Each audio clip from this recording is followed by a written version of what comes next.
I'm Little Jon, I'm a garage shop fabricator.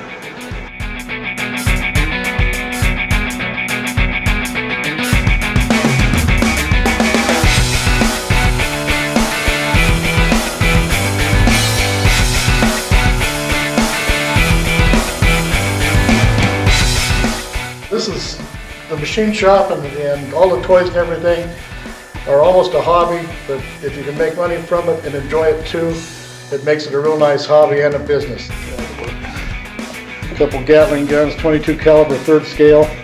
They're rifled, 75% finished. They were started from all billet materials. The Mustang motor scooter, we're putting a 6-cylinder motor in. They're supposed to have a 16 horsepower motor, but we got a little carried away and put a 6 in it. And my father could not operate a screwdriver. I was all self-taught from age 12. Got my first motorcycle. There was no 2 parts put together. My dad always said I could have anything I wanted as long as I bought it. Paid for it myself. I bought a $40 motorcycle. They thought, no problem, I'll never have it running. Well, 2 weeks later I was riding it. And that's when the panic began with my parents. This is a 75 BSA 441 Victor. It's a little strange. They made several models. Very few with a round barrel. Most of them had a square barrel, but anyway, it was just a collector's item. Restored from the top to the bottom. It's on its way back together, just getting finished up. This is being restored as a 1911 Douglas. It's also an English bike.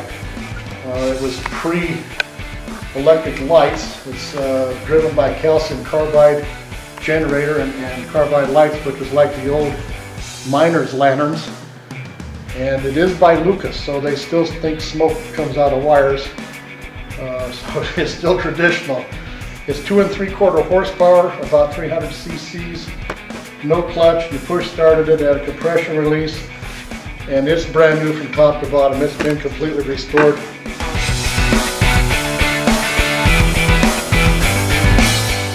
This kind of a hobby I just do for the love of the machines and working on the mechanics and reviving something that's old, or we'll manufacture something that's new that's, you know, just for the love of it. I mean, it's in your blood.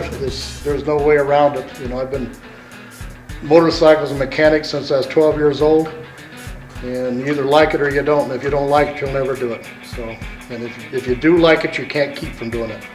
The name of it's number 4, F-O-R-E. Fires golf ball cannons, golf balls, gold or regular. I do have some gold ones, but everybody likes it but the neighbors. Yeah, the cannon started with 4-inch 360 solid brass rod. It's been bored and the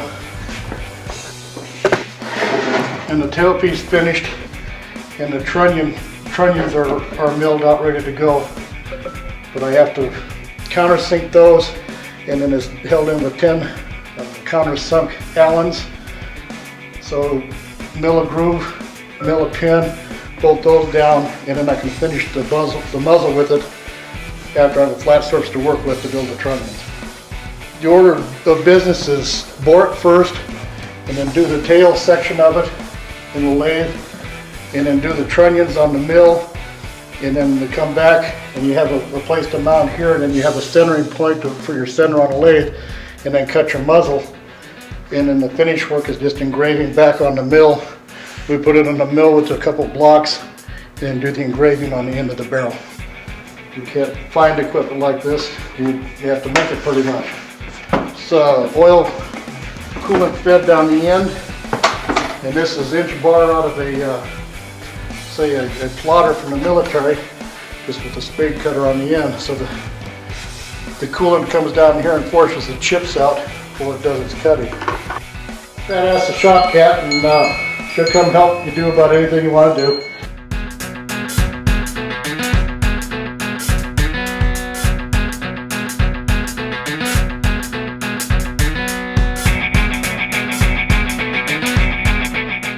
Bandsaws and stuff like that for quick cuts. Front load oven for some of the smaller powder coat stuff. We don't do a lot of powder coating, but it's mostly small stuff, but some of the small stuff for the bikes. There's a little bit of everything here. There's MIG and TIG. Works all good all the way around for stainless, aluminum, whatever you want to weld. Does a fine job. Swap your gas and coolant over with a couple of valves here, wire them off, so you don't have to completely unhook your torches when you swap over from big work to small work.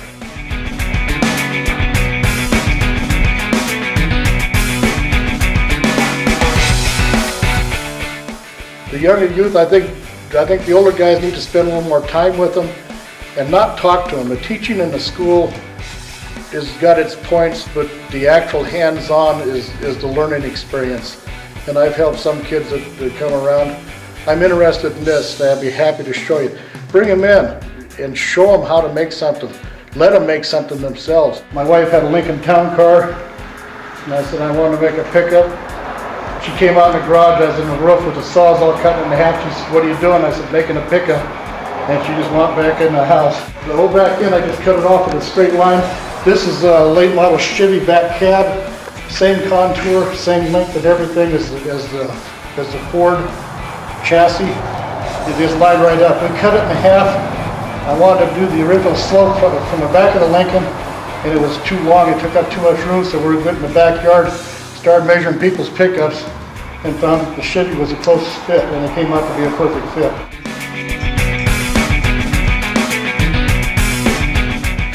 Do it. Get to the end result. Because all you have to do is find the end result, and whatever it takes to get there, you do that to get to the end result. So, completed bike, you've got a lot of hours, a lot of time, and you make whatever piece you need one at a time until you get to the finished product.